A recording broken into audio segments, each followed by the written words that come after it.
Assalamualaikum warahmatullahi wabarakatuh. Kali ini kita akan membahas materi tentang routing fundamental. Dengan saya Dwi Haributi Sofaria, nomor NIM 112127879, kelas 11 7K 01. Baik, pertama kita akan membahas tentang konsep dasar routing. Nah, routing itu adalah suatu protokol yang digunakan untuk mendapatkan rute dari satu jaringan ke jaringan yang lain. Rute ini disebut dengan route dan informasi route secara dinamis dapat diberikan ke router yang lain ataupun dapat diberikan secara statis ke router yang lain. Proses untuk memilih jalur path yang harus dilalui oleh paket. Jalur yang baik tergantung pada beban jaringan, panjang datagram, tipe of service request, dan pola traffic. Pada umumnya, skema routing hanya mempertimbangkan jalur terpendek.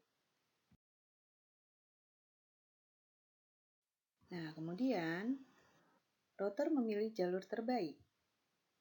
Router menggunakan protokol routing statis dan dinamis untuk melakukan remote dan membangun table routing mereka.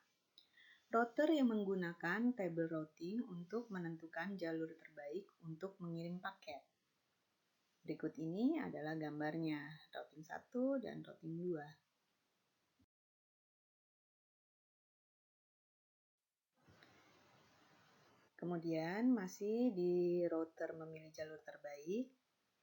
Jalur terbaik yang dipilih oleh routing protokol ialah berdasarkan nilai atau metrik yang digunakan untuk menentukan jarak untuk mencapai jaringan. Metrik adalah nilai yang digunakan untuk mengukur jarak ke jaringan tertentu. Jalur terbaik ke jaringan adalah jalan dengan metrik terendah. Kemudian, di sini ada router protokol. Kita akan membahas tentang router protokol. Routing protokol merupakan aturan yang mempertukarkan informasi routing yang nantinya akan membentuk table routing, sedangkan routing adalah aksi pengiriman paket data berdasarkan table routing.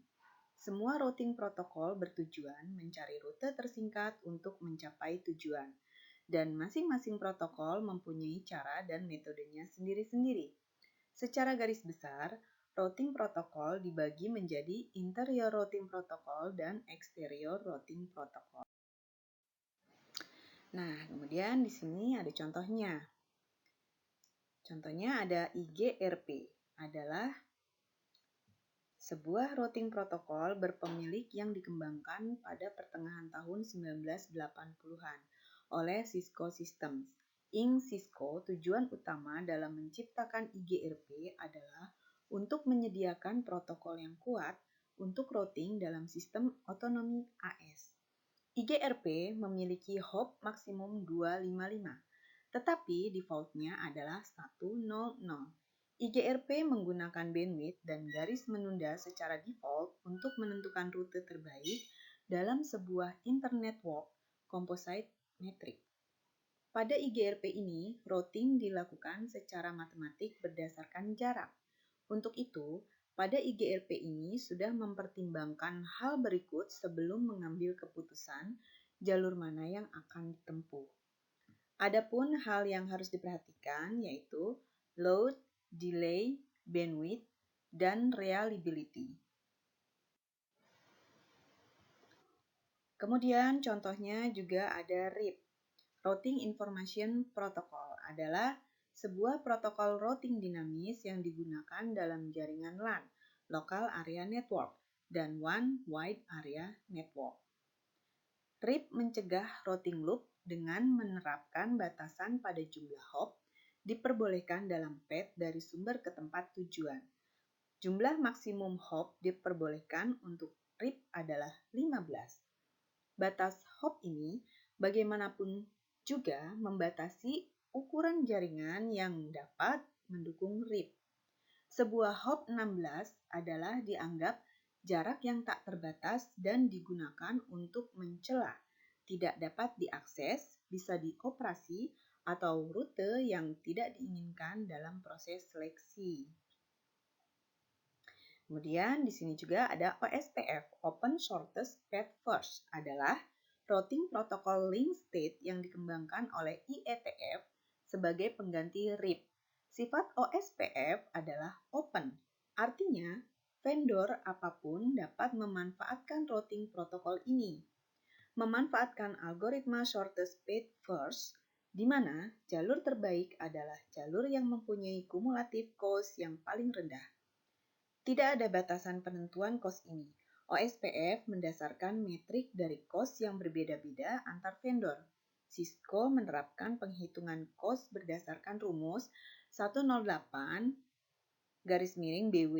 Ada 5 tipe paket yang digunakan oleh OSPF, yaitu Hello Packet, Link State Request, Link State Update, Database Description, Link State Acknowledgement. Kemudian di sini juga ada EIGRP, Enhanced Interior Gateway Routing Protocol, yaitu Distance Vector Protocol merawat satu set metrik yang kompleks untuk jarak tempuh ke jaringan lainnya. EIGRP ini menggabungkan juga konsep Link State Protocol. Broadcast diupdate setiap 90 detik ke semua EIGRP router berdekatan. Setiap update hanya memasukkan perubahan jaringan. EIGRP sangat cocok untuk jaringan besar. Pada EIGRP ini terdapat dua tipe routing protokol, yaitu dengan distance vector dan dengan link state. IGRP dan EIGRP sama-sama sudah mempertimbangkan masalah bandwidth yang ada dan delay yang terjadi. Ini juga ada BGP, Border Gateway Protocol, adalah sebuah sistem antar autonomous routing protocol. Sistem autonomous adalah sebuah jaringan atau kelompok jaringan di bawah administrasi umum dan dengan kebijakan routing umum. BGP digunakan untuk pertukaran informasi routing untuk internet dan merupakan protokol yang digunakan antar penyedia layanan internet ISP. Pelanggan jaringan seperti perguruan tinggi dan perusahaan biasanya menggunakan sebuah interior gateway protocol seperti RIP atau OSPF untuk pertukaran informasi routing dalam jaringan mereka. Nah, pelanggan menyambung ke ISP dan ISP menggunakan BGP untuk bertukar pelanggan dan rute ISP. Ketika BGP digunakan antar autonom sistem, protokol ini disebut sebagai eksternal BGP. Nah, jika penyedia layanan menggunakan BGP untuk bertukar route dalam suatu AS, maka protokol disebut sebagai interior BGP. Kemudian, di sini ada routing statis. Kita akan membahas tentang routing statis. Routing statis, static routing, adalah proses setting router jaringan menggunakan table routing yang dilakukan secara manual saat melakukan konfigurasi. Jika ada perubahan, maka administrator jaringan harus melakukan setting ulang pada jaringan. Kemudian, penggunaan routing statis ini cocok untuk jaringan internet berskala kecil. Nah, untuk jaringan yang skalanya besar, tidak disarankan untuk menggunakan routing statis ini ya. Kemudian, routing statis ini memiliki ciri-ciri sebagai berikut, yaitu 1. Jalur spesifik ditentukan oleh admin jaringan. Yang kedua, pengisian tabel routing dilakukan secara manual oleh admin jaringan. Yang ketiga, routing statik ini biasanya digunakan untuk jaringan yang berskala kecil. Nah, kemudian di sini ada contoh dari routing statik, berikut gambarnya. Dan dari Route Network Max NetMax Gateway di Windows-nya, yaitu seumpama kita berada di posisi Root 1, masukkan perintah rotate adalah untuk menambahkan routing table baru secara manual. Lalu kemudian masukkan network IP dan netmask tujuan yang ingin di-routing, yaitu dengan 192.168.20.0 dan netmask-nya adalah 255.255.255.0. Dan setelah itu, masukkan gateway atau jalur dari routing, yaitu 192.168.10.2. Route 8-nya 192.168.20.0 dan max-nya yaitu 255.255.255.0 192.168.10.2. Nah, berikut ini masih dicontoh routing statis. Dengan Linux, contoh routing statiknya yaitu IP route 8-nya 192.168.20.0 via 192.168.10.2. Kemudian dengan Cisco, contoh routing statiknya IP route 192.168.20.0 255.255.255.0 192.168.10.2. Kemudian di sini juga kita akan membahas tentang routing dinamis.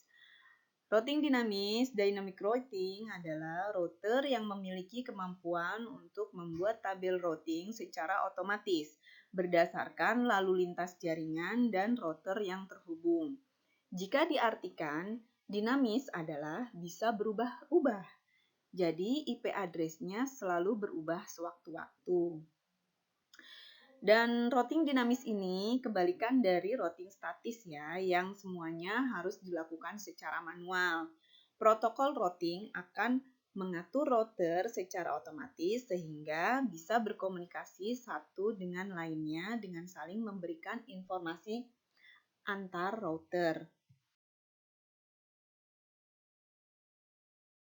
Contoh routing dinamis ya, dengan RIP routing information protokolnya. Contohnya yaitu router RIP network 192.168.20.0. Dan di sini ada juga EIGRP, Enhanced Interior Gateway Routing Protocol. Contohnya router EIGRP 10 yaitu network 192.168.20.0.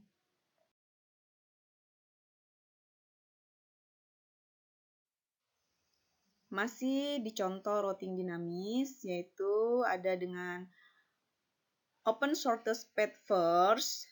Contohnya yaitu dengan router OSPF 10 network 192.168.20.0.0.0.0.255 area 0. Nah, dengan border gateway protocol, contohnya router BGP 10 Netboard 192.168.10.2 remote S20 network 192.168.10.0 max-nya 255.255.255.0. Baiklah, demikian pembahasan kita tentang routing fundamental.